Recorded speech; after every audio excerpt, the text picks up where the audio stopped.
एक गरीब माँ की दुख भरी कहानी। एक 5-6 साल का मासूम सा बच्चा अपनी छोटी बहन को लेकर गुरुद्वारे के एक तरफ कोने में बैठा हाथ जोड़कर भगवान से न जाने क्या मांग रहा था और मन ही मन सोच रहा था कि गरीब होना गुनाह है क्या।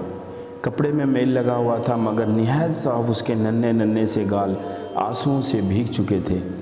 बहुत लोग उसकी तरफ आकर्षित थे और वह बिल्कुल अनजान अपने भगवान से बातों में लगा हुआ था। जैसे ही वह उठा एक अजनबी ने बढ़ के उसका नन्हा सा हाथ पकड़ा और पूछा, क्या मांगा भगवान से। उसने कहा, मेरे पापा मर गए हैं, उनके लिए स्वर्ग मांगा। मेरी माँ रोती रहती है, उनके लिए सब्र मांगा। और मेरी बहन माँ से कपड़े मांगती है, उसके लिए पैसे मांगे। तुम स्कूल जाते हो? अजनबी का स्वाभाविक सा सवाल था। हाँ जाता हूँ, उसने कहा। किस क्लास में पढ़ते हो? अजनबी ने पूछा। नहीं अंकल, पढ़ने नहीं जाता, माँ चने बना देती है, वह स्कूल के बच्चों को बेचता हूँ। बहुत सारे बच्चे मुझसे चने खरीदते हैं, हमारा यही काम धंधा है। बच्चे का एक एक शब्द मेरी रूह में उतर रहा था। तुम्हारा कोई रिश्तेदार? न चाहते हुए भी अजनबी ने बच्चे से पूछ लिया। पता नहीं, माँ कहती है कि गरीब का कोई रिश्तेदार नहीं होता। माँ झूठ नहीं बोलती, पर अंकल मुझे लगता है मेरी माँ कभी कभी झूठ बोलती है। जब हम खाना खाते हैं हमें देखती रहती है। जब मैं कहता हूँ माँ तुम भी खा लो, तो कहती है मैंने खा लिया था। उस समय लगता है जैसे माँ मेरी झूठ बोल रही है। बेटा, अगर तुम्हारे घर खर्च मिल जाए तो क्या तुम पढ़ाई करोगे? बिल्कुल नहीं। क्यों? पढ़ाई करने वाले गरीबों से नफ़रत करते हैं अंकल, हमें किसी पढ़े हुए ने कभी नहीं पूछा, पास से गुजर जाते हैं। अजनबी भी हैरान था और शर्मिंदा भी। फिर उसने कहा, हर दिन इस गुरुद्वारे में आता हूँ, कभी किसी ने नहीं पूछा। यहाँ सब आने जाने वाले मेरे पिताजी को जानते थे, मगर हमें कोई नहीं जानता। बच्चा ज़ोर ज़ोर से रोने लगा।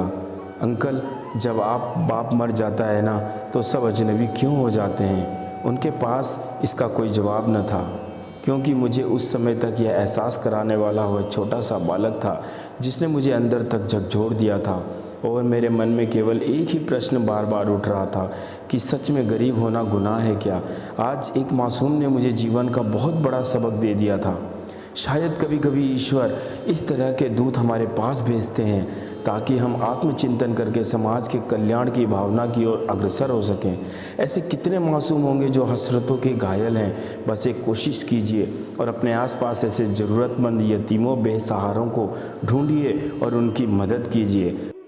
दोस्तों, मंदिर गुरुद्वारे में सीमेंट या अन्न की बोरी देने से पहले अपने आसपास किसी गरीब को देख लेना, शायद उसको आटे की बोरी की ज़्यादा ज़रूरत हो।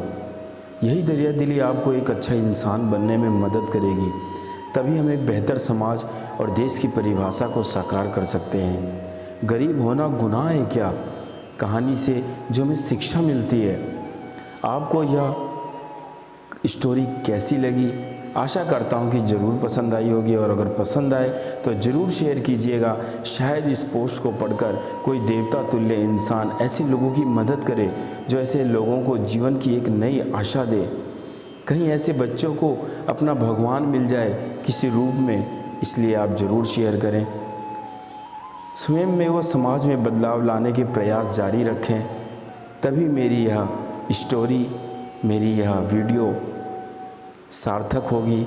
इसी आशा के साथ आप सभी पाठकों को, आप सभी मेरे जितने भी व्यूअर्स हैं, ऑडियंस हैं, उनका हृदय से धन्यवाद करता हूं। अगर कोई मन में तो कमेंट्स करके आप ज़रूर पूछ सकते हैं। आप सभी लोग स्वस्थ रहें, आपके माता पिता सभी स्वस्थ रहें। मिलते हैं जल्द अगली किसी कहानी के साथ। तब तक के लिए आप अपना ख्याल रखें।